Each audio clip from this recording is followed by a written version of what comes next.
আপনি পৃথিবী থেকে চলে গেলে রব্বির হামহুমা কামা রব্বায়ানি সগীরাও বিশুদ্ধ করে পড়তে পারবে কিনা সন্দেহ আছে।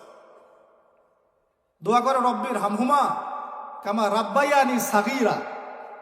এই একটা বাক্যের মধ্যেই 5টা-6টা ভুল হলো।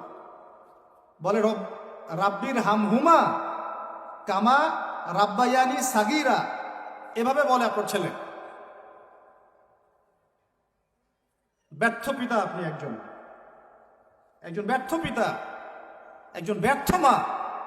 যে মা, যে পিতা সন্তানকে কোরআন শেখাতে পারলো না, এর চেয়ে হতভাগায় পৃথিবীতে কেউ নাই।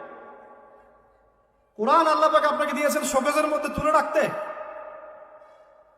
বাবা মারা গেলে 3 দিনের দিন বের করবেন, 40 দিনের দিন বের করবেন, আর বছর কি দিন বের করবেন? ওই দিন হুজুরকে খুঁজবেন, হুজুর আসেন জানাজা পড়ায় দিয়ে যান। রন্ডর সময় দাড়ি টুপি পাগড়ি জুব্বা দেখলে ভয় আতঙ্কে